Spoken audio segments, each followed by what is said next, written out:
morning, race fans. Welcome back to Daytona International Speedway for final practice for the Camping World Truck Series as we get ready for the next era Energy 250. It is a frigid day in Daytona Beach, Florida. 38 degrees is the temperature. Wind chill 29 degrees as this cold spell has hit from Florida all the way up the East Coast. A huge day here on Speed. You do not want to leave your television set. NASCAR Live will come up next, and then NASCAR Race Day. Get you ready for the Gatorade Duel, setting the stage for the Daytona 500. That will be followed up by NASCAR Victory Lane, and then we'll qualify the 42 trucks to see who will be the 36 that will start in tomorrow's race. Hello, everyone. Rick Allen, Phil Parsons, Michael Waltrip back with you for final practice. Yesterday, they had an hour-and-a-half practice. We saw a few single truck runs. Then we saw a couple packs go out. Pretty much the most we saw out there was 9 trucks at a time. What are we going to see today, Michael? But probably not that many together in a pack. These guys have got to preserve their equipment, Phil. The big race is tomorrow night. They sorted through their setups yesterday afternoon, yesterday evening. They got their trucks where they're comfortable with them for the most part. If they're not, that's why they're out here first thing this morning. They couldn't quite get where they were going yesterday. But unlike Cup, those guys got car after car after car lined up to race. We saw guys like Rudeman, Boyer, Logano, Jimmy Johnson all go to backup cars yesterday in the Cup Series.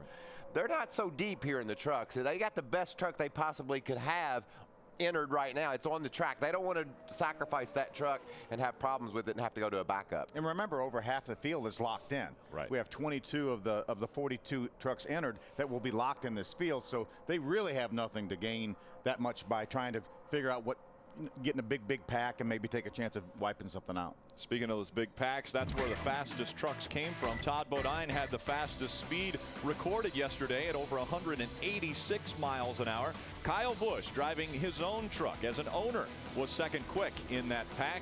Rick Crawford, 2003 winner of this race, third fast. And see that fast speed right there, 186? That's over 9 miles an hour faster than the pole last year.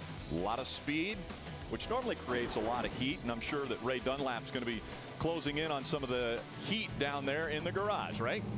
Well, Rick, I'd imagine it's a little warmer up in the booth than it is down here in the pit area, and that's why you see so many trucks still in the garage area right now. Crew chiefs want to make sure they get everything up to temperature before they roll these trucks out.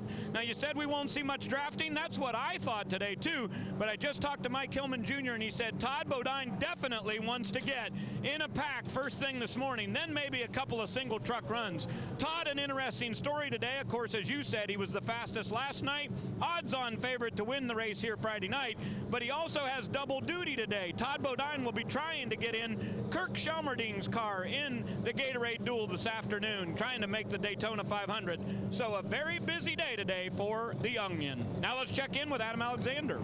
Right here at Daytona, because of all the activity with the Nationwide Series and the Sprint Cup Series, the trucks don't have actual garages to work out of. So when they get set to go out for practice, they park behind their hauler, except for one truck who has moved to a different location in the garage area. Defending series champion Ron Hornaday is not parked at his hauler. They have moved this truck away from that area, so they have plenty of room to work. And the reason why, they were not satisfied with their machine last night at the practice session. They are changing the truck arms and making a few other major adjustments for this session today. A number of NASCAR officials are around, and the reason Dave Fuge, the crew chief, has NASCAR involved is to make sure it meets all the specifications as far as inspection is concerned for the qualifying session later tonight. We will keep our eye on the 33 as this morning continues. It's like we said, Rick, if you're out in this session, you're working on your truck, you're getting a little bit desperate. You know, you had an hour and a half last night under the conditions that they will race in tomorrow evening. And if you couldn't get where you wanted to be, you better overhaul that truck. You better get aggressive, because you're not going to get the big packs this morning, I don't believe. There might be a couple of chances to get in them, but you're not going to get repeated opportunities to do that. You know, and some people may say 3.5 hours is too much practice, especially with the limited number of tires that these teams have. But look at it this way. What happens if yesterday's practice was rained out? Then everyone's going to be glad there's a 2-hour practice this morning. So you have to put it on the schedule. There's so many different divisions down here, you know, trying to compete this weekend. So you have to schedule a practice and think about the possibility of inclement weather. And then think about this. You have the attitude. These competitors, the weather was great. They said, we got 3.5 hours. We're fine. We can sort through this truck. Ron Hornaday, the clock starts ticking. He could never get where he was going in the first hour and a half. Now this morning, he's like, okay, guys, let's get these truck arms changed and get this thing on the road so I can make sure. I gotta get out. Now all of a sudden, it's the intensity is starting to jack up, and every minute that clicks off the clock, it'll get more and more intense for guys that don't have their trucks the way they want them. I bet you one guy that's not intense, Kyle Busch. He looked great last night in that practice. Fell to the back of a draft, drove to the front of it, quickly pulled right in the pit when he did that and said, I think I got her, boys. He actually tried a little bump drafting with a few of the guys, and I'm not sure they knew that they were going to be bump drafted. No. Got them a little sideways, but for the most part, it was a fairly clean first practice. We've seen Justin Hopkin on the racetrack. There's Ricky Carmichael with his Monster Energy drink, number 4. Chevy Silverado out on the racetrack now. You guys talked about a limited amount of time. We've got to remember that there's no testing in this series, as well as any of the top 3 series. And so the limited amount of time that they do get on the racetrack is very valuable for every team. Well, without a doubt. And in years past, prior to last offseason, we would have had 3 days of testing down here for the Camping World Truck Series, and that that went away. So most of the people would get here and have a pretty good idea as we watched Landon Castle, 20-year-old Landon Castle, in a 3rd Thor Sport truck. He had a good practice last night, all up in the middle of the draft, talking about having a Hendrick engine underneath the hood of that Chevy Silverado. I like the attitude on that truck too. You see that splitter down right towards the racetrack. Thor Sports, they ran 2nd in the points last year, made a real run at this thing, and so obviously they got their stuff together, and Landon's in a good position here to run some races. How strong was Johnny Sauter towards the end of the season and the other Thor Sport truck? That big win at Vegas really, I think, catapulted those teams up to the top as far as potential challengers for Ron Hornaday this season. I think we really have to take a look at that team as strong championship contenders. Now, certainly they were last year. Matt Crafton had a great season, didn't quite get in the victory lane, but ended up 2nd in points. It may be a different story here. We've got some changes in the championship team. The crew chief Rick Wren is gone. The truck chief Danny was gone. So a lot of changes there. Dave Fuge, a 2-time championship winning truck owner and crew chief, so he knows what he's doing, but there may be a period of transition there for that team, and these guys need to take advantage of it. Thor Sport Racing. If there's a period of transition, then 90% of the trucks teams in this garage area are going to go through it. They're going to feel it as well. I can't. Everybody's got a different color, different truck, different team, new crew chief. Yeah. There's a lot that went on during this offseason in the truck series, and we're going to be here to catch you up on all that. Chris Devoto with our setup will get a lot of that sorted out at 7:30 tomorrow evening before the big race for the Camping World Truck Series. It's the 11th annual race at Daytona International Speedway for the Camping World Truck Series. And again, that's tomorrow night. But today, a very big day on speed. Again, NASCAR Live will follow us. Then race day gets you set up for the Gatorade Duel at 2 o'clock. Who will be in what position for the Daytona 500? That will be determined today right here on Speed. And then again, our qualifying for the Camping World Truck Series will take place at 6:30 tonight. We'll find out where the 36 trucks will line up. Speed's presentation of NASCAR Camping World Truck Series final practice from Daytona is brought to you by Camping World. Introducing the all-new Coleman Travel Trailers, now available at Camping World. By Hershey's Milk Milkshakes. Try a new way to indulge in Hershey's.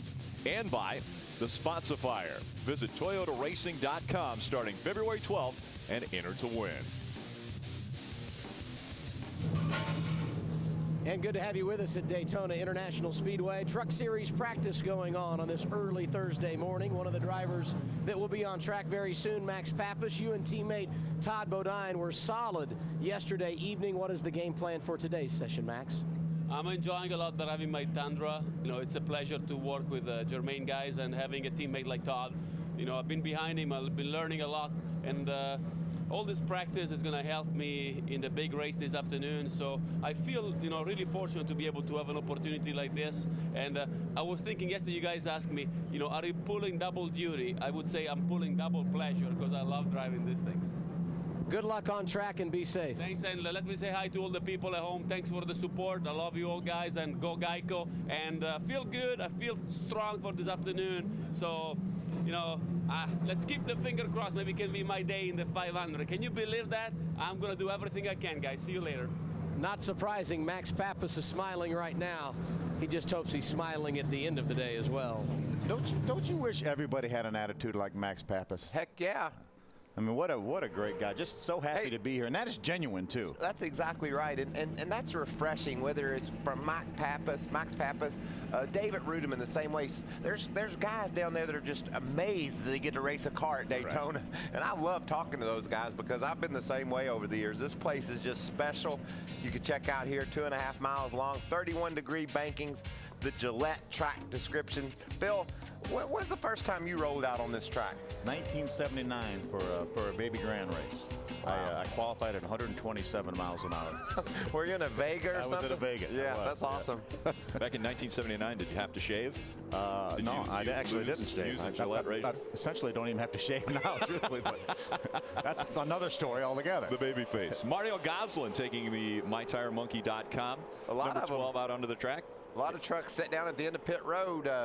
Mike Skinner had been sitting down there since they threw the green, waiting for enough guys to gather up so he could get a good draft. 7 or 8 trucks there.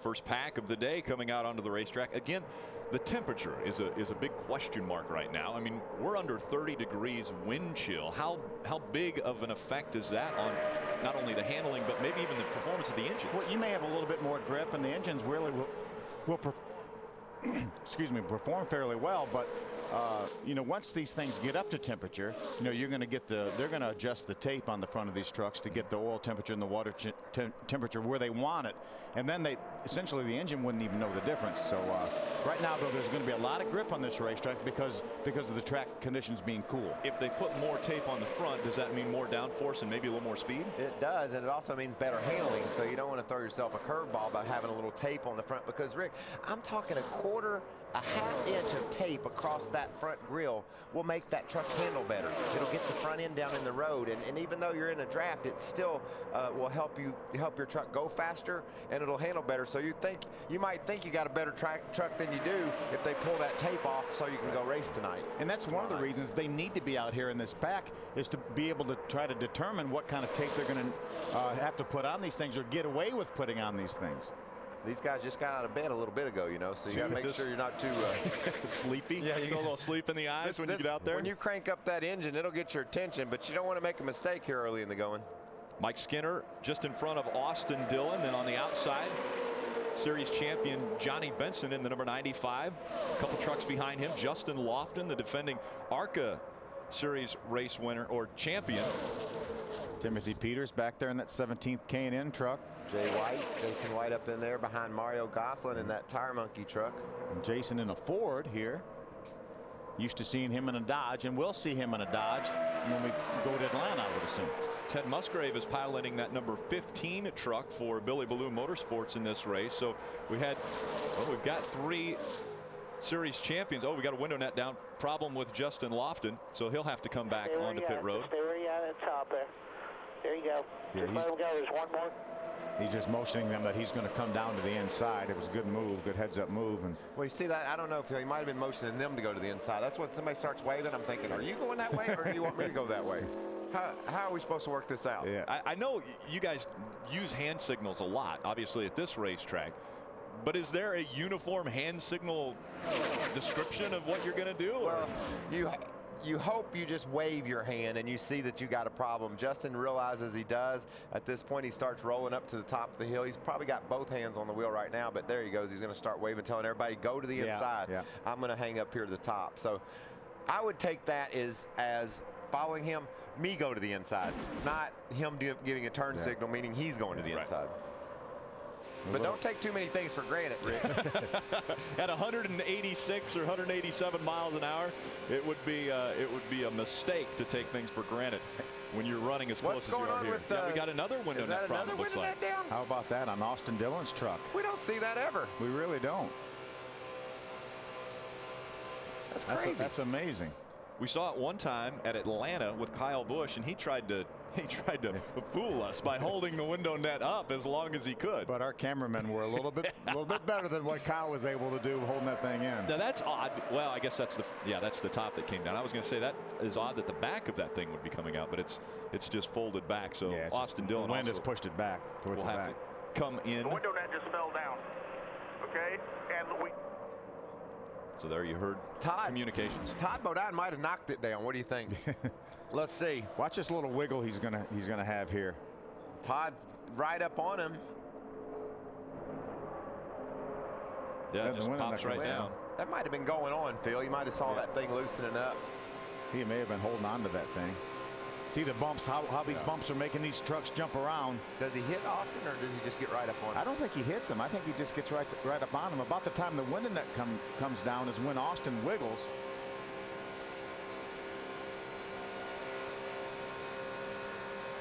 So another window net issue. That's the second one. Justin Lofton first, and then Austin Dillon, two of our rookies that are trying to get into this field. Jennifer Jo Cobb, Brett Butler, and Landon Castle, the 5 rookies in the field.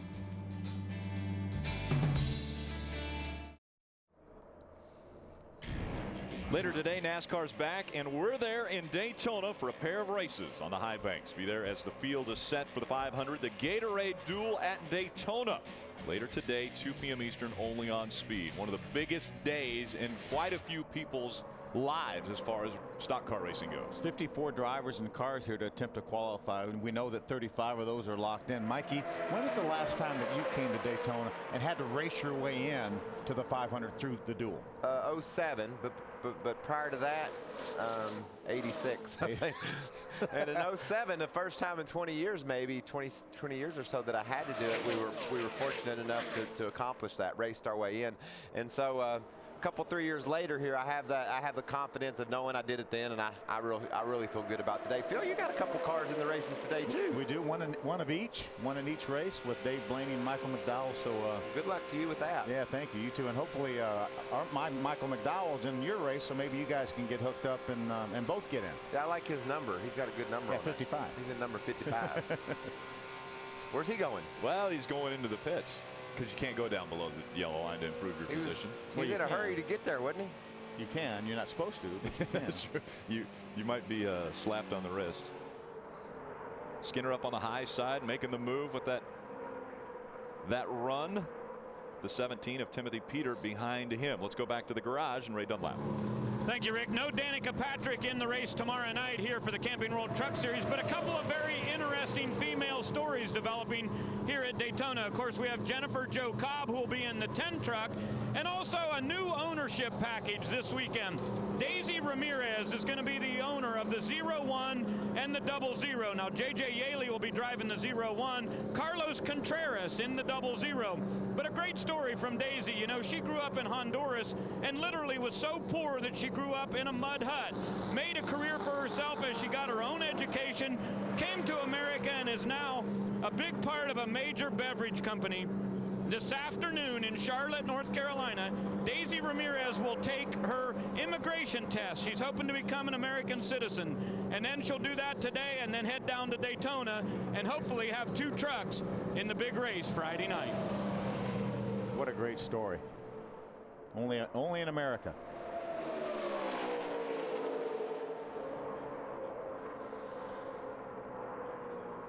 Timothy Peters out in front of this pack. Right behind him, Rick Crawford.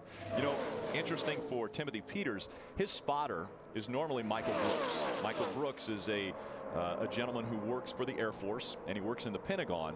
And he normally spots for Timothy Peters, but because of everything going on now in Washington, D.C., as well as in Haiti, Michael Brooks is not going to be able to be here for Timothy Peters this weekend for the Daytona 250. So how does that affect a driver who's normally used to hearing the similar voice all the time at a racetrack, now have someone different for him spotting? Hey, Rick, at Daytona especially, you want that familiar voice in your ear.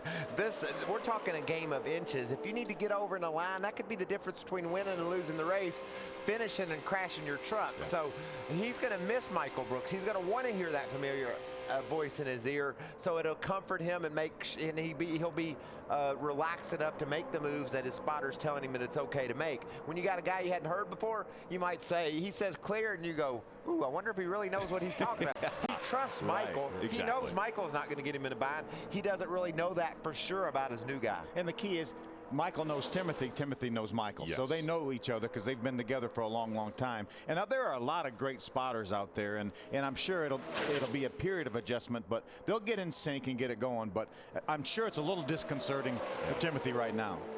If we were at any track other than Daytona and Talladega, it would be a pretty easy transition. But here, you need that spotter every second along the way. It's hard to see out of these trucks. You can't tell what's going on all around you at every second, and you really need to know what's going on all around you at every second. Jennifer Jo Cobb in the 10, running back behind this pack now, slowing a bit. Looks like she might be coming off of the racetrack. Purchased that vehicle from Rick Crawford. She had a fine race in the ARCA run the other night, finishing in the 17th position. Yeah, top 20. Got a good solid run. A little loose there, though, right, Phil? Sure was. Right behind the former truck owner, or former truck manager, Rick Crawford. Ran both those operations for Mr. Mitchell. That might have been enough for her on that run. She pulled to the pit and is going to have to work on that truck a little bit. Max Papis, L.W. Miller running the high line. Landon Castle down on the bottom of the racetrack. Final practice continues for the Camping World Truck Series. They continue to work on the 33 truck of Hornaday.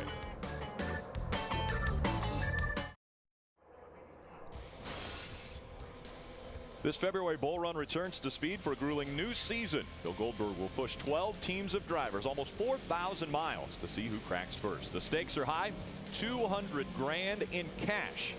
Challenges are wilder and the competition is even meaner. Bull Run season premiere next Thursday, 10 p.m. only on Speed. 4,000 miles. $200,000. I look at 200 grand. Yeah. I think, well, How much is that per mile? I think I could go 4,000 miles then, for 200 grand. $50 a mile. I was going to say it has something to do with a 5, but I'm not sure whether it's 550 or 500. Our human calculator, Phil Parsons, is going to figure it out for us. Brent Raymer coming off the racetrack in his number 85. That 24-year-old out of Concord. Remember that crash last year? I still cringe thinking about that. I do too. That just looked like it hurt. Coming off turn 2. Lost control of the truck down on the inside of the track, Phil, and just darted right back across into that outside wall. Hit it head on. The garage area for the Camping World Truck Series is actually back behind where the Cup Series garage is, and so that's why you see the two-way traffic that takes place getting to and from the racetrack for the Camping World trucks. Couple trucks looking to either find a hole on the racetrack or get a group of trucks to run in a pack. And that line on the right there, on the left, excuse me, right if you're down there, which is usually where I'm at. Don't confuse me. that line means you want to draft. If you want to go single, you go on the other side. There's Brett Butler driving the Fuel Doctor truck. He's making a qualifying run here. Brett's new to this game. He hadn't run a many laps here at Daytona, so just trying to get a good feel of his truck. It's a good-looking truck, isn't it? It is. That's one of Andy Hillenberg's trucks.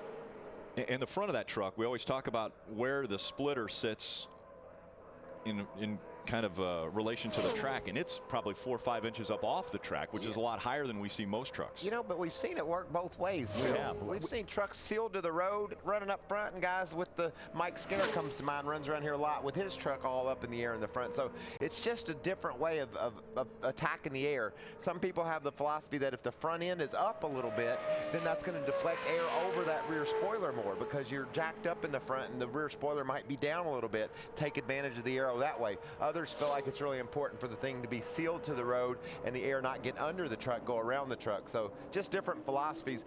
Most popular philosophy, and the one that I like the way it looks, is when you're right down there on that road. Sealed. Yeah, Thor Sport really seems to have that worked out fairly well. Scienced out, as we call it. It's very well. Well, they had to have everything clearanced up in order to do that. Clearanced out. I think Elliott said clearanced out. Yeah. He just sent me a text and he said he loved that ointment you run in your hair, Rick. He watched the opening. He was really impressed with what you got going on there. It's a little shiny up here, Elliott, but I'm glad it comes across well on TV. Well, it's at least a non-cloudy day. Let's go back trackside to Ray. Too much fun for you guys in the booth, no doubt about it. You know, when we come to Daytona, you got to figure out who's driving what and all the new paint schemes, new numbers and everything. I mentioned Jennifer Jo Cobb. How about this? In the 10, now this looks very much like it used to as a Circle Bar team, but it's actually, she bought this equipment from Circle Bar, and they're running it out of a new shop called RPM. So really good looking truck here with Driver Boutique on the side. But check out Greenlight Racing's new look on the 07. Sean Murphy behind the wheel, and a great sponsorship this weekend from Dietz and Watson. Now, when we're down here in the garage, we usually have to eat budget meat, but I know you guys up there in the booth, you get the really nice stuff. Can't get any better than Dietz and Watson. Let's check in with Adam. One of the new faces in 2010 at Kevin Harvick Incorporated is Doug George. He's the crew chief of the number 2. Some weekends working with Kevin Harvick. This weekend it's Elliott Sadler behind the wheel. You guys aren't practicing in this session. Why is that, Doug? Well, last night Elliott thought the truck drove really good. We made a few changes on it. Needed some rear grip, and went out and made like 3 runs total, drafted a little bit. Said he liked the way it sucked up and drove, and felt like we really didn't need to make any more runs on it. He was pretty happy with how the Hunt Brothers Pizza Chevrolet drove today. You're the new crew chief on the 2. Dave Fuge has come over to work with Ron Hornaday on the 33. How tough has it been to make that transition? Well, actually, for me to come over here has actually been pretty easy. I got a great bunch of guys, and it's made my job easy to come in here and do what they do. My car chief Jason Meeks over here, he's well tuned up on how KHI does things, so it made my job easy to come in here and do what they do. And we built some new Speedway trucks based on some of the stuff I had done in the past, and trying to make their Speedway program a little bit better. Obviously, their intermediate short track program is good, but I'm just happy to be working with these guys. I got a bunch of good guys I really can rely on, and it makes your job easy when you can come and do that. They may not be on track, but the crew is working very hard during this time in the garage area to ensure this truck is ready for qualifying later tonight. Ray? Adam, back to the who's in what truck issue. We look over here. You've seen David Starr and his Zachary sponsorship last year, but a brand new team. He's in the number 81 driving for Randy Moss this year. He'll be a teammate to Mike Skinner. David Starr putting on some new fresh tires here, filling this thing up with fuel, and going to go back to the racetrack for some single truck runs. Over here, how about Ricky Carmichael in the Monster Energy drink? That was the same sponsor he had a year ago, but a brand new team. This year driving the number 4 for Turner Motorsports. He will be a teammate to James Busher, and Ricky really liking the way his truck is handling. The guys have filled this thing up with fuel, and he's on his way back to the racetrack.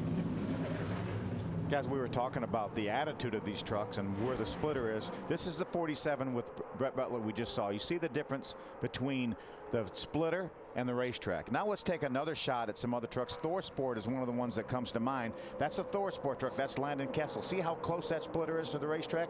And here's Rick Crawford. You see his is somewhere in between where Brett Butler's was and the Thor Sport truck. And now let's look at these 2 behind them, Rick. Phil.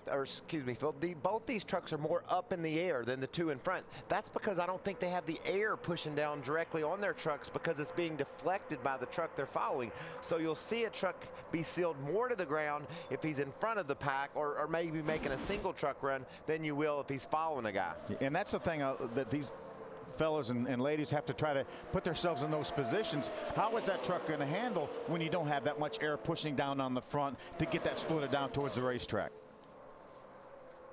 And a topic, I mean, obviously let's continue with this, but I think the biggest thing that the differences will be told with is when you go through the bumps. I mean, if you've got your truck sealed way down, how do you get through the bumps without hitting that splitter? Or if it's up in the air, there's more travel for it to potentially hit the ground. It's just an engineering feat. These guys have figured out exactly how to make their springs coil bind, what they want to do with the geometry of the front end as far as loading the truck when it's going through the turns. It's really amazing that they're able to make the truck run sealed to the ground when it's straight and smooth, and then go through the corner and still be sealed to the ground but not hit the road. Yeah, really no lower. I mean, essentially it keeps the same ride height all the way around the racetrack, where the guys that are conventional, you'll see them up down the straightaways, but then they get down to the same place in the corners as the other trucks are.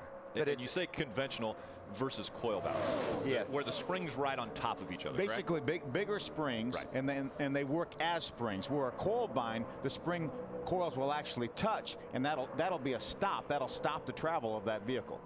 Phil and I could probably go down there and figure out how to set one up with conventional springs in the front and make it go around here. But when you get into the coil binding and all the all that has to happen in order to make that work properly, that's difficult. And these guys have really worked hard to figure that out.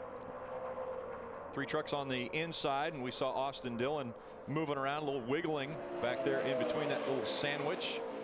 The 46 also in this pack, and that is Dennis Setzer back there. He's got an interesting paint scheme. He sure does. Well, I know that. I know, Michael, you know what that is. That is. I raced a car that looked just like that for the Wood Brothers back in 90-something. Yeah, that's a David Pearson Purelator paint scheme right there that the Wood Brothers made so famous with David Pearson and won so many races. I think one year he won 11 out of 18 races in the Cup Series.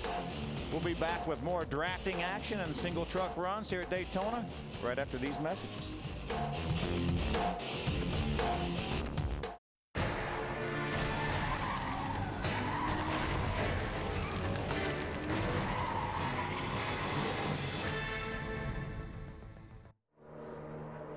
Welcome back to Daytona International Speedway in Daytona Beach, Florida.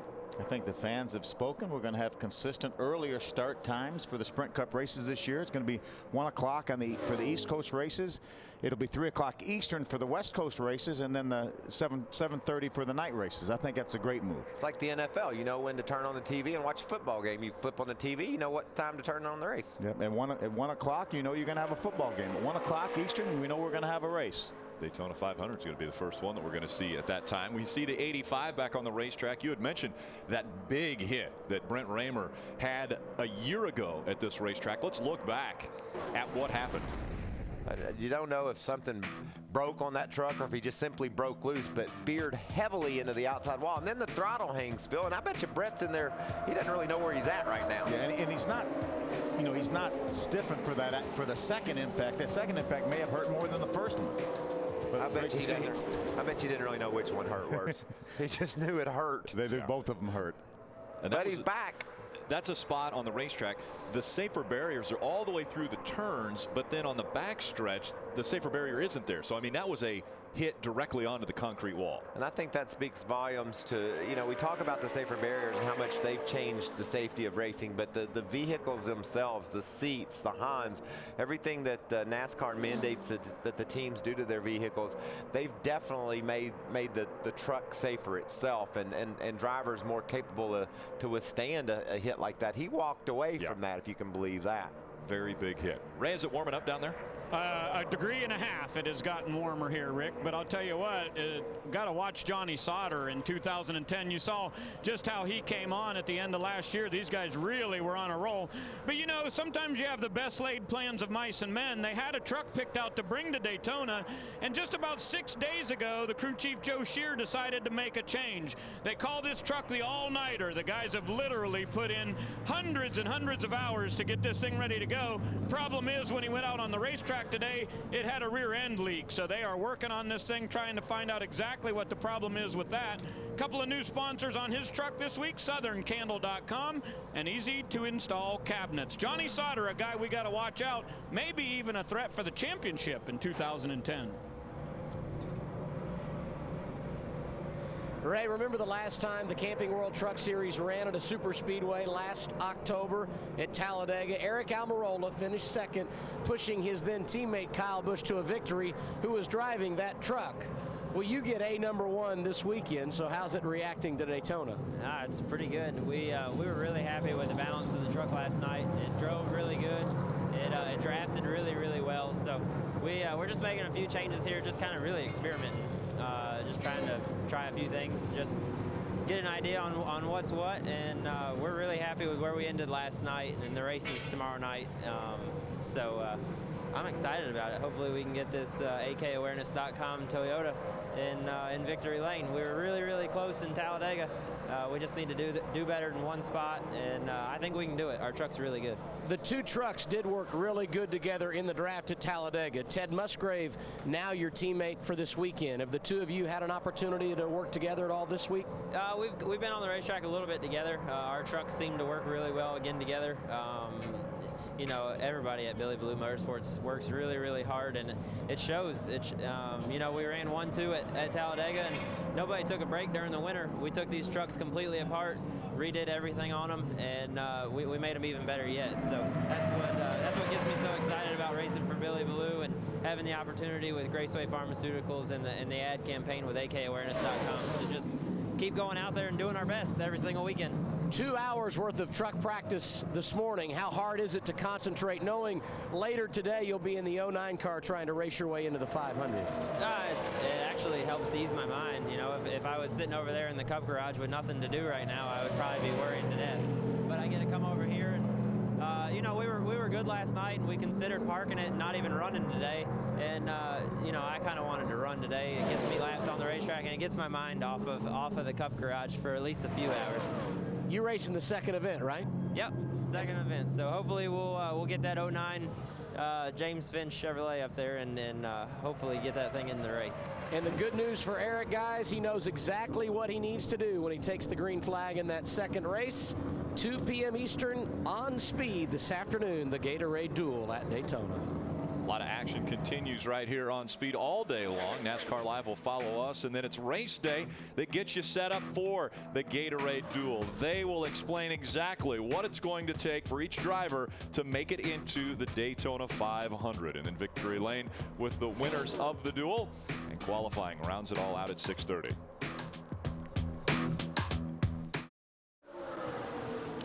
It's the wildest collection of talent ever assembled at trackside. Singers, dancers, comedian, and more in a breakthrough racing entertainment hour. It's Fast Track to Fame, premiering Monday, March 1st at 9 p.m. Eastern, only on Speed. Talent. I was Tevye in high school in my high school musical. Could I try out? Yes. Fast Track to Fame? Yes, you are certainly perfectly qualified to try out. All right. And I want to see you do good. I would like to do well.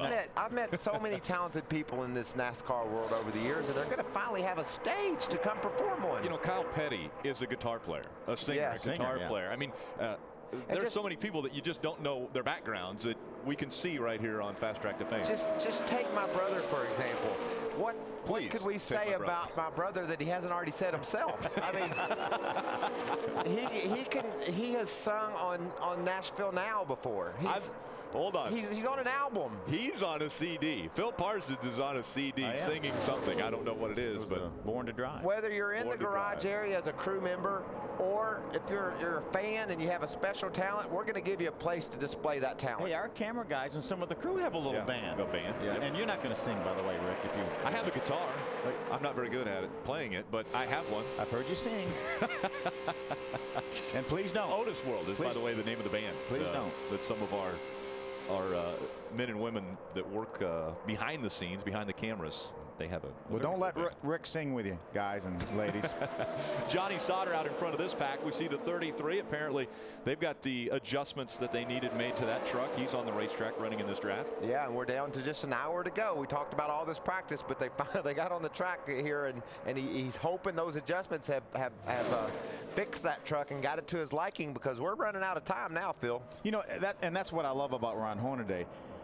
If we watched that practice last night like we did, there's no way that we know that truck wasn't to his liking, because he was running some fast laps, running with a pack, but it wasn't. He knows what he wants. He's a 4-time champion in this series. He said, guys, we need to work on this truck. But he's never wanted this racetrack, and that's one of those things that he loves it when you tell him that. No, he doesn't. No, he doesn't. But that's one of those things that's just missing from the resume. I mean, that you would love to win at the biggest stage that you can in stock car racing. That's about the only thing that's missing from his resume when it comes to this series. Not only has Ron Hornaday not won here, Chevrolet has never won here at this racetrack. How could that be? That's impossible. That's impossible. Well, this will only be the 11th race for the Camping World Truck Series. That's a lot of races for Chevrolet not to have won. Of the 10 races, we have never had a Chevrolet go to victory lane here. That's amazing.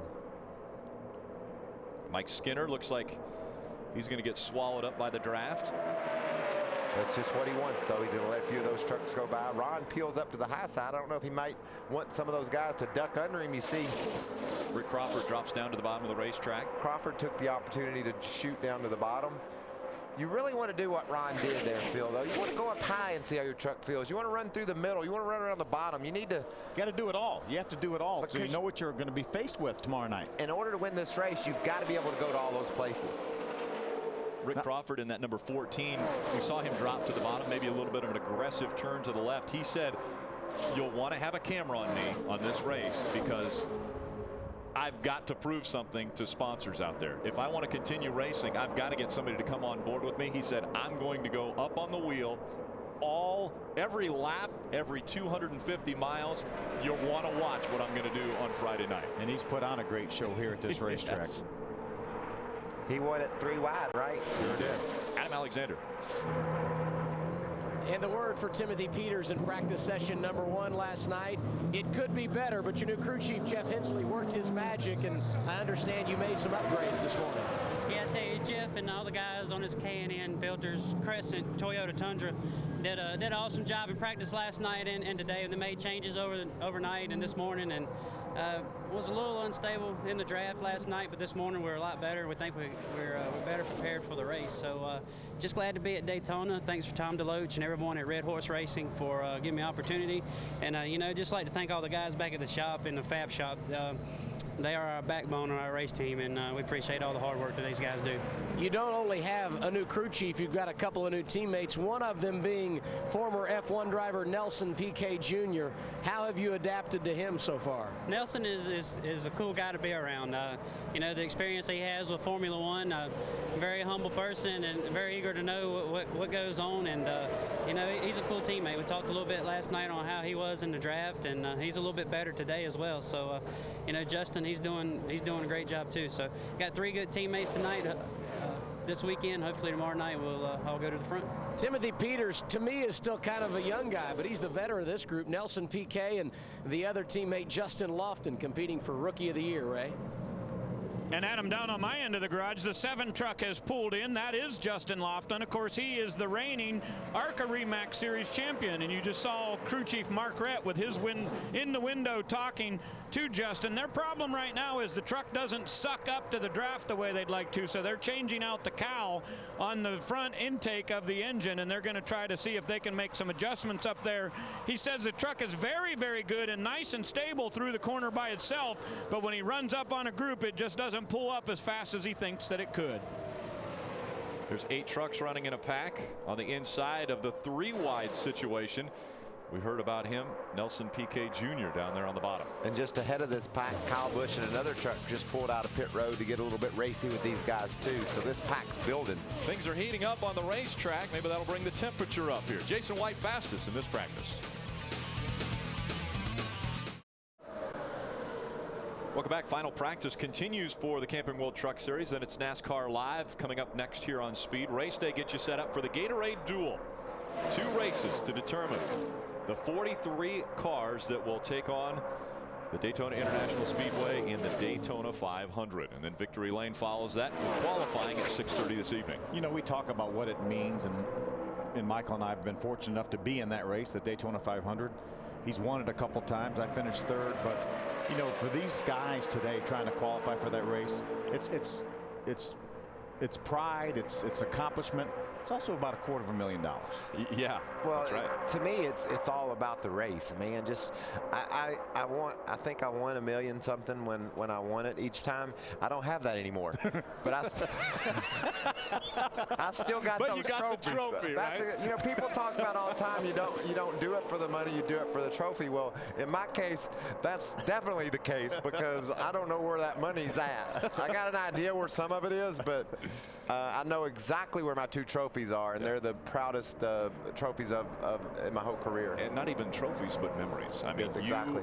You had probably one of the most emotionally exciting moment when you won that race. And you know, and today there's going to be guys that race their way into this race that are going to have that same feeling of elation just because they're going to get to compete in the Daytona 500. Today is a huge day for those of us that aren't in the race.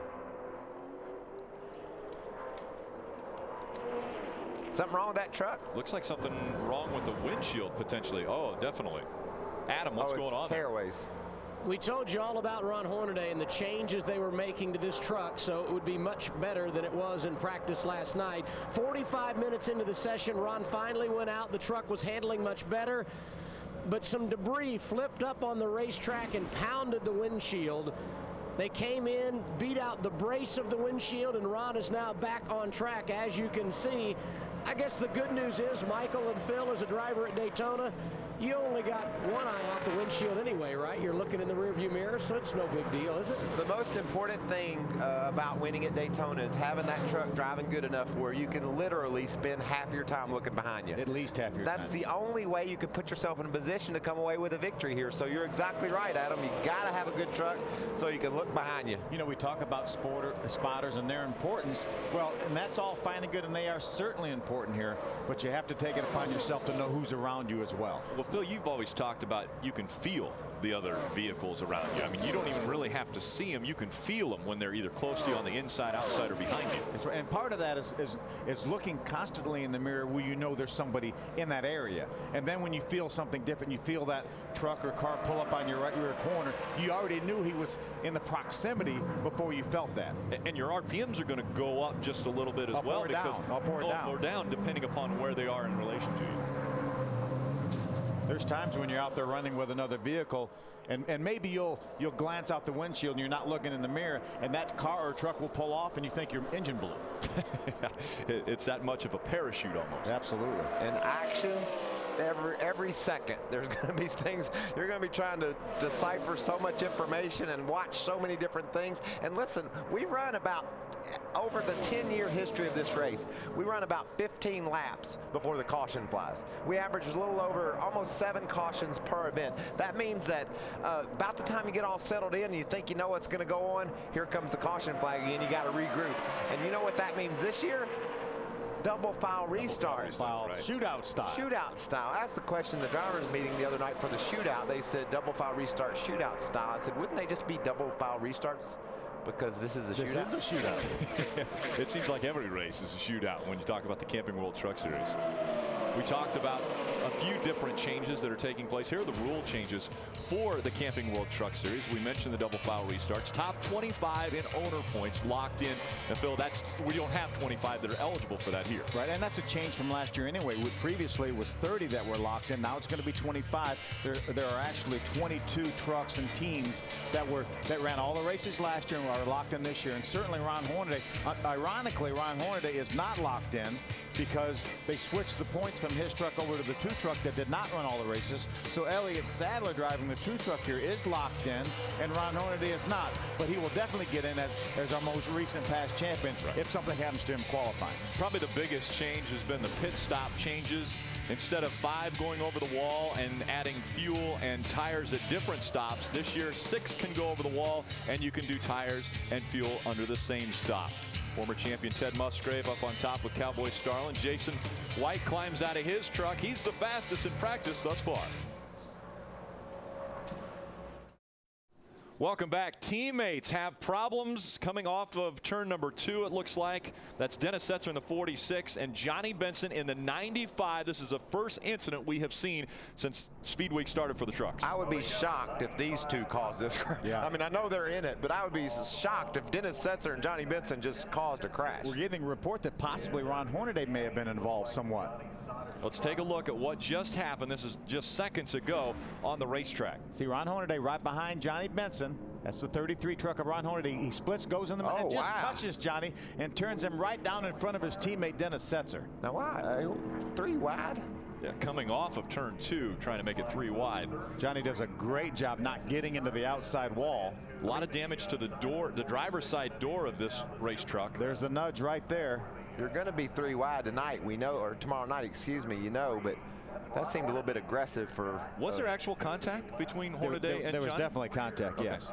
Yeah, he got into the left rear corner of Johnny, and that turned him around right in front of his teammate Dennis Setzer in the 46 truck. Take another look This is Ron Hornaday in the 33 coming up on the 95. There's room right there to get in, but it narrows up a little bit. They're coming up off of 2, and that's exactly where that happened. Yeah, Johnny had to turn left. Wasn't anything Johnny could do about that. Ron just was a little over aggressive from where I sat. Take one more look. This is coming out of turn 2. Just slight contact with the 95, but again, going that fast and taking the air off the spoiler as well. That's all it takes, but that was the contact. That was induced by the contact. That wasn't an air situation at all. Yeah. But, you know, the closure rate is so fast with these trucks, and that may have been a situation. You have to be ready with that left foot on the brake, don't you, Michael, at all times, because you get sucked up into these other trucks so easily. You have to ride that brake a lot. My buddy Schrader would say he took the air off the spoiler and then he hit him. That's how he explains accidents like that.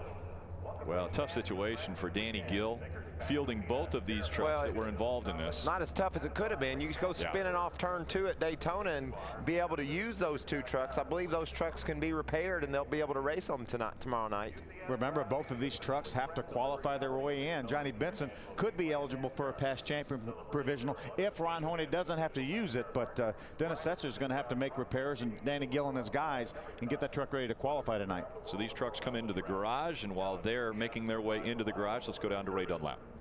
Well, Rick, anytime we interview Jason White, he's always got a big smile on his face, but I've never seen one quite this big. I'll tell you what, top of the board, how does that feel? Man, it's awesome. I tell you, this Gunbroker team, they've worked hard in the winter and got an awesome truck. I mean, this thing it was great yesterday. We did all qualifying runs, and today got in the draft and just can pass anybody at will. And Roush Yates gave us an awesome engine. Thanks Jack for that. And I just can't wait to get out there tonight, for qualifying. It's gonna be a good time. I heard you on the radio, Jason, a little while ago saying that it got extremely loose when somebody was up behind you. What kind of adjustments have you made? Well, we've gone down with the track bar, did a couple adjustments to make that better, but I think it was just Setzer. He was right up on us, pushing us a little bit, got us a little loose, but we'll tighten it up and get it ready for the race. It'll be pretty good. Looking forward to seeing a big smile on Jason White's face, and of course he's got to practice saying Gunbroker Ford first time he's been in the blue oval. Adam?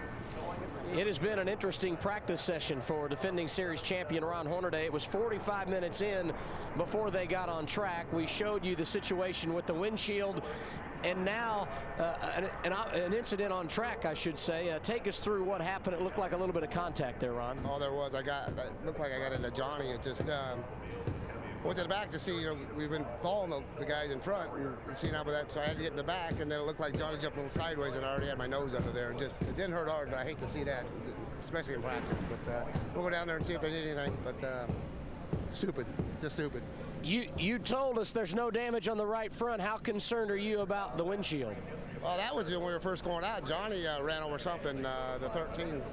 I'm surprised that he didn't get a flat tire, because that thing shot up there, and when you're at those kind of speeds, you can't get away from it. But these guys have been working their guts out with Longhorn Chevrolet, so we got it driving good now. I just got to keep away from everybody and myself, because I caused that one.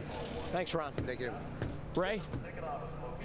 Adam, down on my end, Johnny Benson has pulled into the garage area in his number 95, and you can see there's some extensive damage on the driver's side right by the number. Danny Gill, the owner of this truck, coming over to survey that damage, and as Johnny jumps out of the truck here, we'll pop in. And we just talked to Hornaday. Johnny, he said definitely his fault here, but I'm just trying to survey the rest of this truck. Do you think it's fixable? It's going to have to be. It's the only one we got.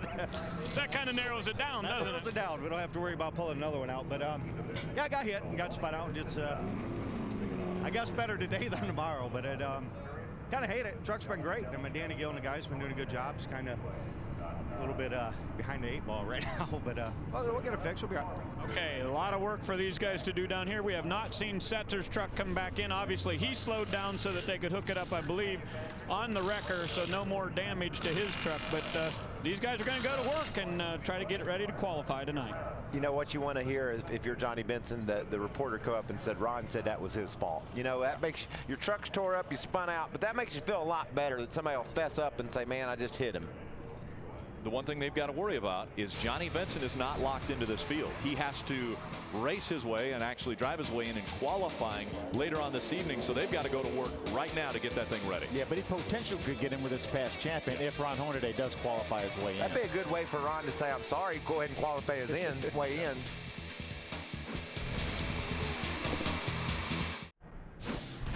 Speed's coverage of NASCAR Camping World Truck Series final practice from Daytona is brought to you by Lumber Liquidators. Hardwood floors for less.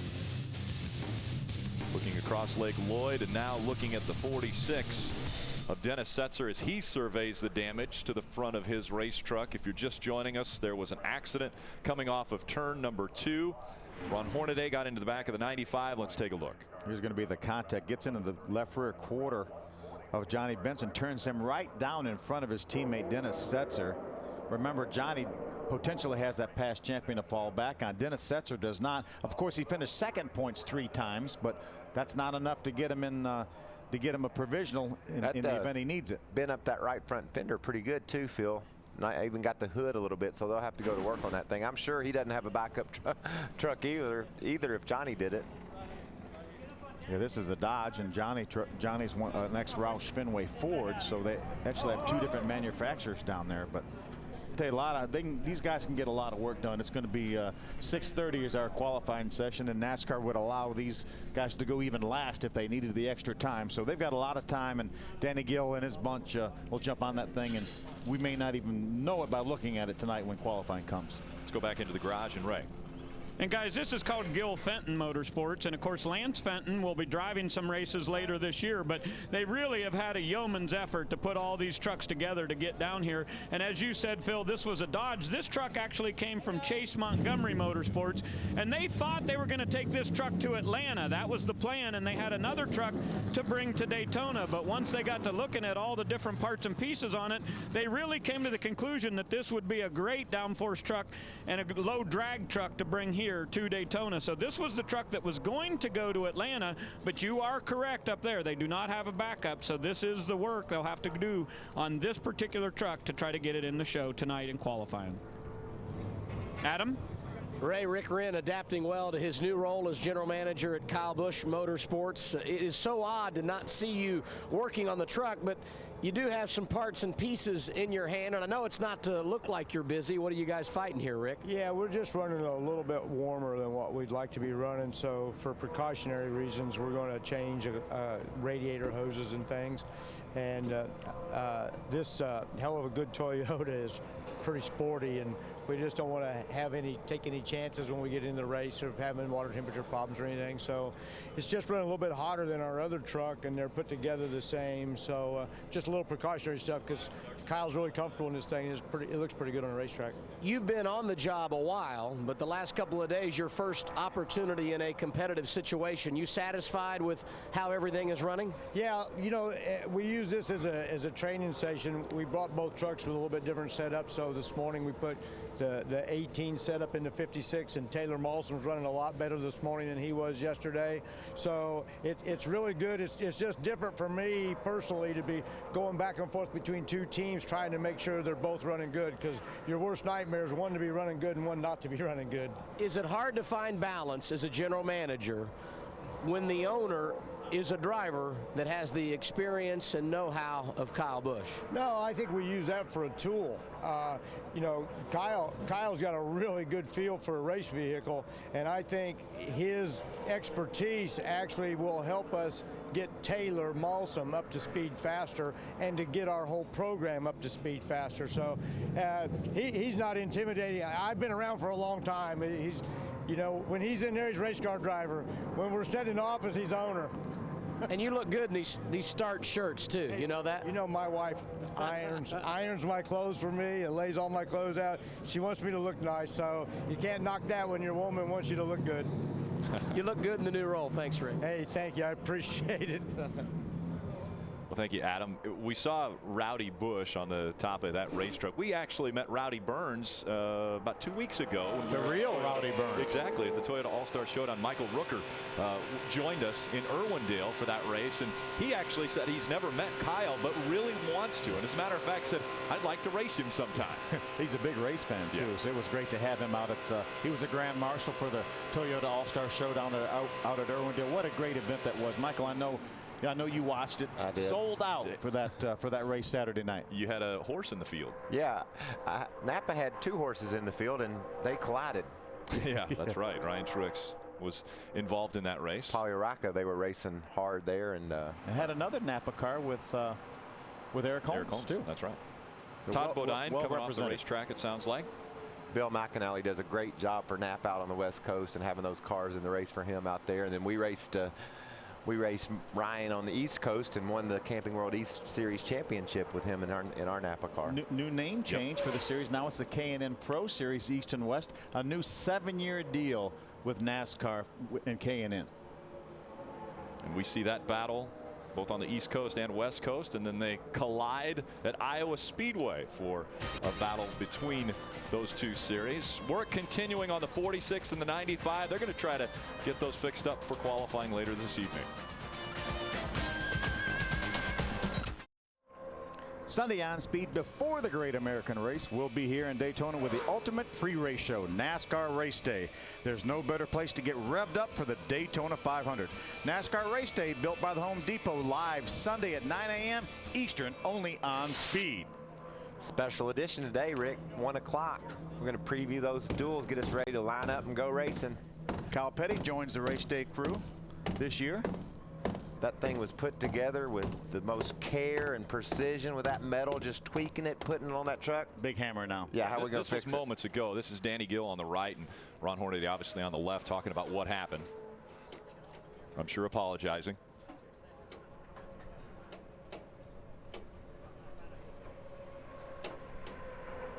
It's a little bit of a long walk, isn't it, Phil? Yeah, to wander down from your truck to the guy that doesn't even have a backup, new team, new owner, walk down there in your championship suit and say, I hate I did that. Even if the truck was parked next to you, it's a long walk. But it's a walk that you have to do it. You have to make it. It's cool to see Ron make it. And he meant that sincerely too. He told us on when we interviewed him that it was his fault. You've got to applaud Ron Hornaday manning up and saying, you know what, it was my fault, I'm sorry. He started out by saying he got a little loose, which he didn't, but then he quickly said it was my fault. Donnie Neuenberger down on the racetrack now. Brett Butler trying to figure out this drafting thing. Daryl and I went to dinner with Mr. Butler and Brett the other night, and I told Brett, he said, now, if a truck gets beside me, I'll feel that air off him, right? I said, anything you've ever done, multiply it by about 10, and that's what you'll get here at Daytona. If a truck's in front of you, you're going to pull up 10 times faster. If one's behind you, he's going to push you 10 times faster. And the side drafting, everything is new and different for this kid. So he's got his eyes wide open, just trying to learn and figure out how to be best prepared for tomorrow night. And no matter how you prepare, you won't be prepared for what's going to go on tomorrow night. It'll be utter chaos. Todd Bodine, a two-time winner of this race. The last 2 times we've been to Daytona International Speedway, he has gone to victory lane, so he's somewhat got it figured out. How about even Kyle Busch? He's working on figuring it out as well. And there's his teammate Taylor Malsom in the 56. We talked about how he is learning, and his learning curve has been increased just because of who he has now as an owner and teammate. And I was very impressed with Taylor Malsom in 2009. We saw him in the ARCA series in 2008, but last year I was very, very impressed. Very consistent, always strung together a bunch of top 15 finishes, top 10 finishes. A bright, bright future for Taylor Malsom. See single trucks now making their way around this 2.5-mile super speedway. Again, qualifying for the Camping World Truck Series race is at 6:30 this evening. Here's a look back at the 2009 season for young Taylor Malsom. Ended up 12th in the point standings. As you mentioned, he was always in contention. Now he's just trying to see how that thing's going to run. Qualifying a little bit later today on speed.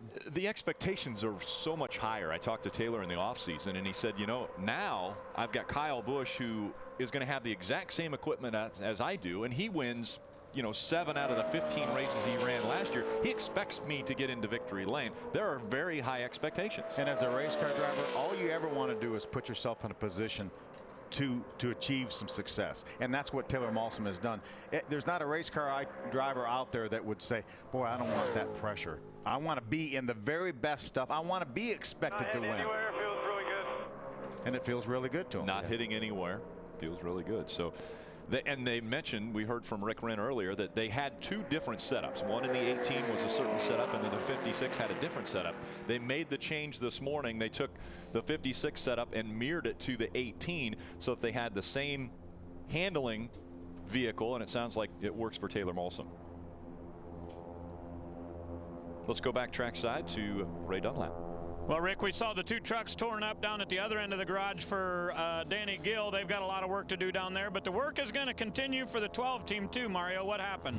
I don't know. Motor or starter or something's locked up right now. I mean, truck's running good. We tried some shock stuff in the draft, and I really didn't like it that last time out when Kyle got behind me off of 4 there. You know, got really loose. So we went back with our shock adjustments and was getting ready to go right back out. And motor seems like it's locked up, or transmission or something. We're not sure yet, but tire monkey truck running real good and real happy with it. We got a little problem we need to work through here. All right, get that monkey off your back. Mario Goslin from Florida in the 12. They're going to have a little bit of work to do, Double A. And I think David Starr's work is done. You guys are 10th on the board. Another new team for you, the 81 this year, and it looks like the results are okay. The results are good. You know, Randy Moss, David Dollar, can't thank them enough. Zachary for coming back with us in 2010. But last night we struggled a little bit, but today is a different story. So we're pretty excited with it. Once we got it where it was, you could drive it anywhere on the racetrack and keep it wide open.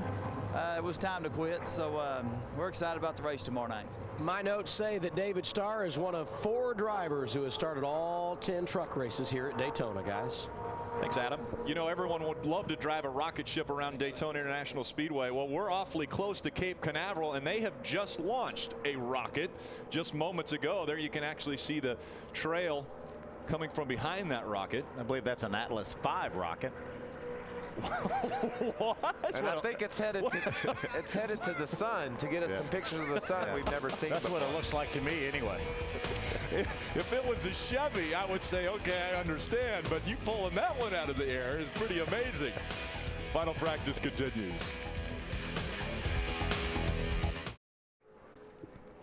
Up next, an American tradition is renewed as Hershey's Milk and Milkshake Speed Weeks continues in Daytona. The season starts here from the first practice to victory lane. Hershey's Milk and Milkshake Speed Weeks at Daytona. Coverage on Speed continues at Daytona. At Daytona. And that's what Dave Despain will say. We're going to roll these duels off. Sounds like Ted Baxter from Caddyshack a little bit. It's easy to win. Sorry. Mary Tyler Moore show as well, right? Ted Baxter. Shane Sieg on the racetrack in his number 93. We haven't heard a lot from Shane. Ryan Sieg parked right next to him in the garage. I appreciate you being able to refrain from continuing with your impersonation, Rick. Let's focus on these. That's one of my favorite lines. Maybe you can do that on the show. Fast Track to Fame. Fast Track to Fame. Can you do impersonations? That's a good idea. I watched Shane Sieg out there in the draft earlier. He's making some real aggressive moves. He must be happy with his truck in the draft, obviously deciding just to make a qualifying run here or simulate a qualifying run. A pack coming out on the track now. You see the ThorSport trucks on either end of this 4-truck pack. They're fairly hard to miss. Yes, they are in that fluorescent yellow, I guess, paint scheme they have. And Matt Crafton has had that for quite a few years with the Menards sponsorship on the side. Both those trucks are fast too down here. People you like to have a bright truck when you're fast so people figure out where you are and come help you. Eric Almirola, the 51 truck, tucked in behind Matt Crafton. And then there's Derek Cope and that 74 just behind him. Haven't heard a lot from the Daytona 500 winner. Derek's one of the trucks that has to qualify his way in later on this evening.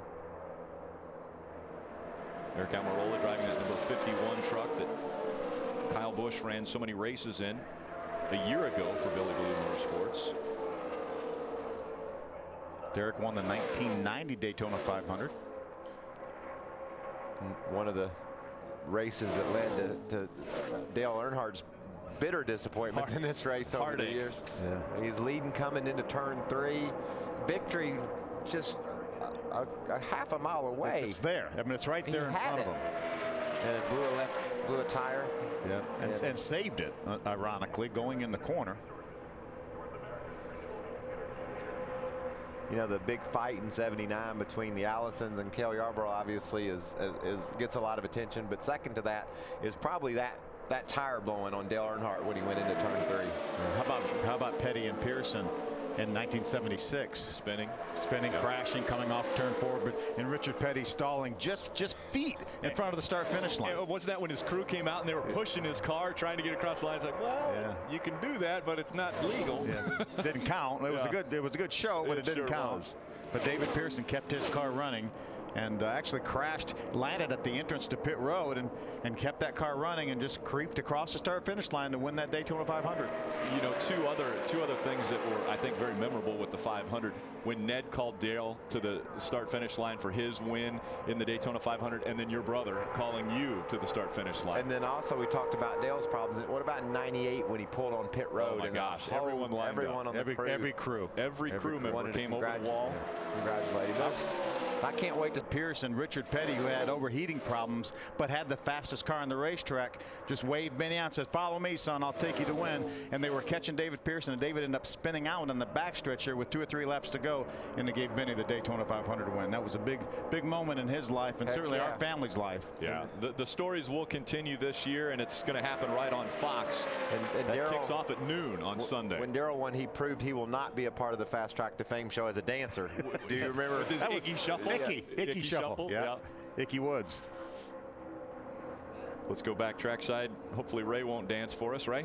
Not going to dance, but I am going to deliver some good news for Mario Goslin. Check this out. This is the bad starter that they just took off of this truck. The gears have locked up on the front of this, so it was not an engine problem. They just had to put a new starter on. And guess what I just learned, guys? Do not touch parts that just came off the truck, because that is really, really hot. Normally guys have gloves, Ray. How long has he been working down there, Rick? 20 years, Michael, 20 years, and I just learned something. Well, that is really great news. That's an $800 starter. If the engine's about a $45,000 engine, so I'd much rather replace that starter. Yeah. And normally that's what you hear. A $5 part ruins a $100,000 vehicle. Well, it's $800 in this case. Just a tick more. We'll be back with more final practice for the Camping World Truck Series after these messages.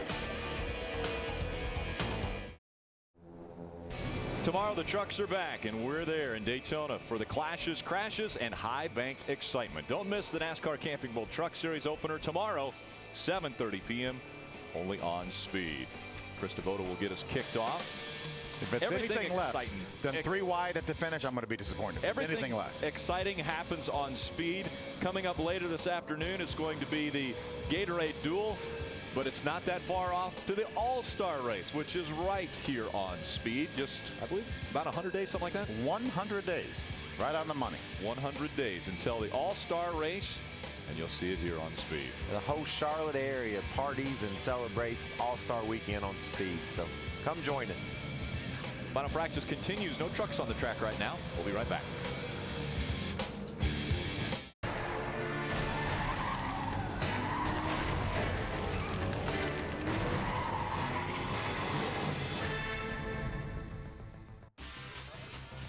And welcome back. Nextera Energy Resources 250 final practice for the Camping World Truck Series. There's about 22 minutes remaining in this final practice session. Get a glimpse of some of the high rises here in the Daytona Beach area. Right now there isn't a truck on the track, but Ron Hornaday just pulled out of the garage area. Wonder if he'll go down there and wait for other trucks, Phil, if he wants to see what his truck will do by itself. They may have converted that truck over into qualifying trim, and may make simulated qualifying. But you know, these trucks are different. These trucks have about 650 horsepower, even with the tapered spacers that they have. The boxy cab on that truck will hold the speeds down somewhat. So, you know, when we see the Sprint Cup cars or the Nationwide cars go out to qualify, we see them run right up against the wall for 2 laps to try to get the momentum up. Some of these trucks run about as fast on the first lap as they do the second lap. So they will maybe decide whether to put more tape on a truck to say, I'm only going to run 1 lap, but I want to maximize the lack of more front downforce, less drag, and do it in 1 lap. So that's one thing that they have to decide upon. There's that tape that you were talking about on the front of Ron's Chevy Silverado. Now there's also an area just under that bumper where the air will come in to the radiator area to keep those trucks cool. You know, a lot of these guys though, they'll say, well, what the heck do I want to go do that for? I can't do anything about it. It's going to go however fast the guy's locked in. It's going to go how fast it's going to go, and we're not going to sacrifice the setup that we worked so hard to achieve that I like in the draft to run a faster qualifying lap. You know, it's all about the draft. So you qualify where you qualify, and then you go get them tomorrow night. The one thing in the Camping World Truck Series that might be a little bit different from the Cup Series is every race is an impound race. So as soon as they're done qualifying, they're not allowed to touch the trucks other than maybe remove a little tape or a little air pressure in the tires. But for the most part, they can't make any changes. They don't have a practice after qualifying. So what they qualify with is what they race with. And that's a good thing. It saves a lot of money. The trucks will drive really well for qualifying because they have to drive well for a 250-mile race. So we figured out how to get the Cup cars no faster than we're going here to feel like you're riding a bull. I mean, they bounce every which way. They don't, you know, it's really a handful, but that's because that's the rules. You know, we go qualify and then we change them over to race setup. Nelson Piquet Jr. on the racetrack now in his number 1, fielded by Red Horse Racing. Adam. They just topped off Nelson's truck with fuel, put on sticker tires, so this is a mock qualifying run for Nelson. They are trying throughout this practice session to make sure he is comfortable in the draft. At least that's what they have been doing up to this point. Rick Gay, the crew chief, said one of the biggest advantages we think we have this weekend is having Mike Kalanoff as his spotter. Mike, a longtime spotter in the Sprint Cup Series.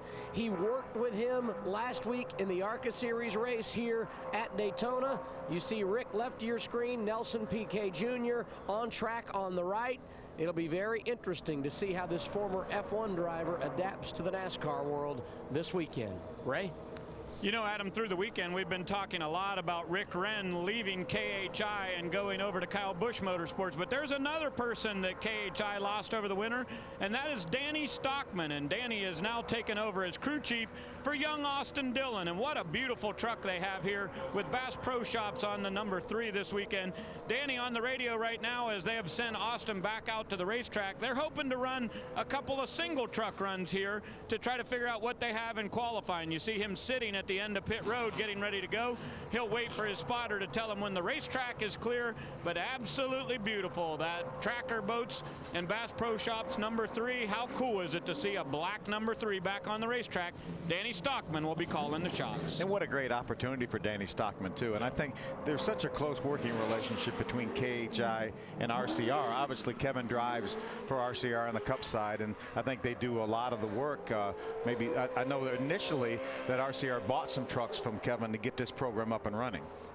And I'm asking both of you, I guess, as owners, isn't it inevitable that once you achieve such a level of success that your employees become that much more valuable? So a Rick Wren has an opportunity to make an advancement. A Danny Stockman also has that opportunity to move up into another position. You know, and also as an owner, if you have a guy that is a crew guy or maybe a car chief, and he has a chance to go be a crew chief, you understand that he's chasing his dreams. His goal is to be a crew chief, and if he gets that opportunity and you don't have a place for him in your organization, I think you want to pat him on the back and say you're heading up toward the top, bud. Congratulations. And encourage. You want to keep all your quality people and you want them all to stay there, but you can't hold on to everybody. And if somebody can make a move and better themselves, then you can't blame them for that. You got to be happy for them. Yeah, you don't want to lose them, but if they're bettering themselves and bettering their livelihoods, then certainly you have to look at that. Austin Dillon on the racetrack, and that number 3 logging more seat time as Austin Dillon, one of the youngsters in the field at just 19 years old.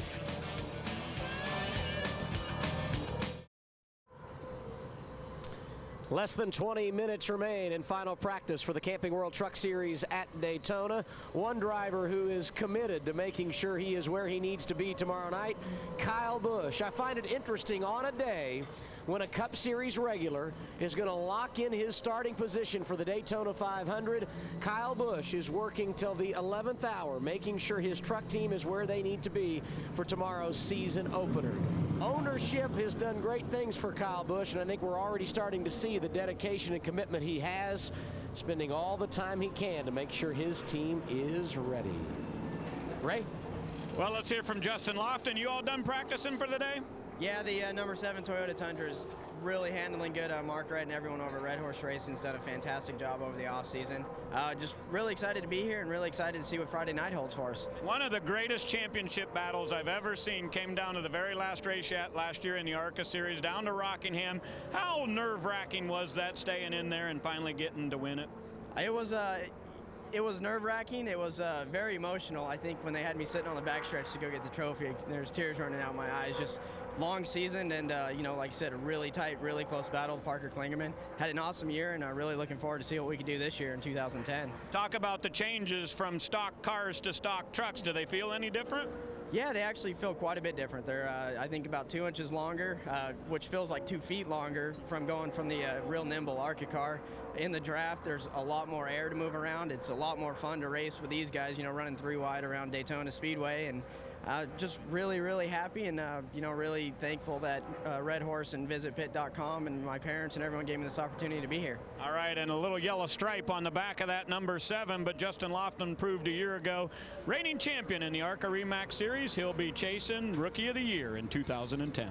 Ray, he also did a great job on the restrictor plate tracks last year in the ARCA Series. He finished 3rd in the race here at Daytona last year, and he won the race at Talladega. So a lot of good restrictor plate experience for Justin Lofton. This is going to be a little bit different, but you can tell he already realizes it. He knows he's got a bigger truck, got to be careful where he tries to put it.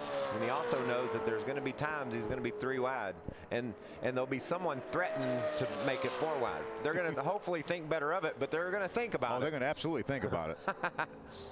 Carlos Contreras on the racetrack now. Carlos was a former regular in the series several years ago, and good to have him back. He had that Hot Wheels truck, didn't he? Yeah, drove for Richard Petty at one time. Yeah. Out of Mexico City, Mexico is where. Dana's got a Hot Wheels car now, right? Go, maybe, Daddy. Maybe, but did she do something with Hot Wheels? I believe so. Final practice. She made a Dana car. Final practice wrapping up. Stay with us. Camping World Truck Series final practice is brought to you by Camping World. Introducing the all-new Coleman travel trailers, now available at Camping World. By the Sponsifier. Visit ToyotaRacing.com starting February 12th and enter your design. And by Hershey's Milk and Milkshakes. Try a new way to indulge in Hershey's. We saw earlier the launch of the rocket. Phil, you were right on. It was an Atlas V rocket that boosted the Solar Dynamics Observatory satellite into orbit. And by the way, that information comes from the guy who monitors all the rockets that ever take off all around the world, Michael Brooks, that we talked about earlier, who was the spotter for Timothy Peters. Who snowed in Washington. Who was snowed in the 40 inches of snow in Washington, D.C. And it's going to the sun to take pictures of the sun that we've never seen before. Originally thought it was going to Venus, but it's not. It's going to the sun. It had nothing to do with a planet, but I'm glad you got that mention in.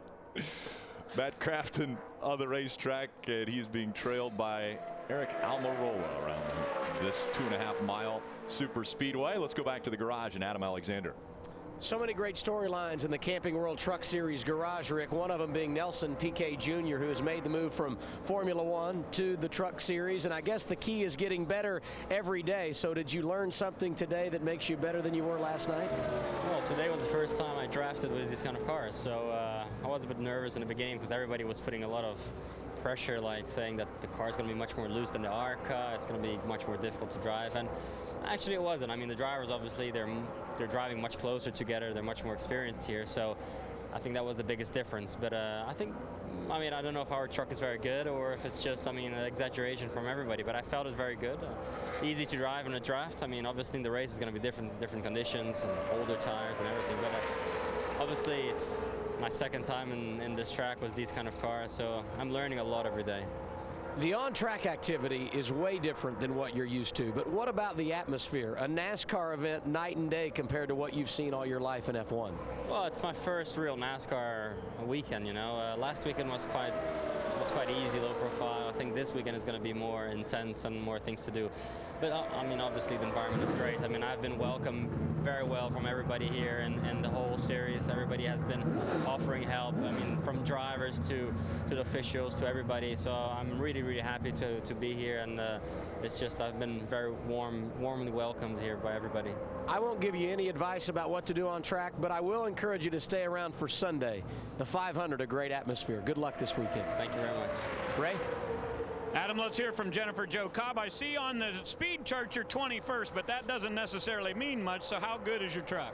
You know, I think the truck's pretty darn good, because when we went out to practice, there were 27 trucks on the board, and our driven Ford F-150 jumped up to 6th quick in the draft. And then we stayed in the top 10 for a long time, but we just decided, you know what, we've got a great truck here. The guys have nicknamed her Speedy, and we were like, let's just save Speedy for the race, because I'm comfortable, the truck's good, and let's just make sure that we go out and have a good run. Are we going to see you in all 25 races this season? Yeah, I'm so excited. So thankful for an investment group that's put this together and backing me with the men's clothing line, the female clothing line, and we're just going to try to sell as many shirts and hats as we can, keep going as long as we can, and run for the Raybestos Rookie of the Year. All right, have a great time, and enjoy your time here in Daytona. Thank you. It's been like a dream couple of weeks for me, so excited. All right, Jennifer Jo Cobb ran in the ARCA race, and she'll be ready to go tomorrow night right here, driving the number 10. 3 trucks on the racetrack now, nose to tail, or almost nose to tail. Matt Crafton's got his hands full right now. And guess who's behind him? The 18 of Kyle Busch once again. He's waving at counts, and that's enough. I'm good. We don't need to practice the bump drafting here right now. We've seen Kyle Busch get behind a few different trucks and get them all squirrely on this racetrack. And for some reason, Kyle Busch hasn't got out of line at all. That's an option. You can run into people. That's what you saw there. He got a good run. I guess Kyle's just trying to figure out how hard he can charge up on someone, and maybe what happens to him if you hit him. Look like you get a little bit of sideways. Practice winding up here at Daytona. Jason White on top of the scoreboard. We'll be right back.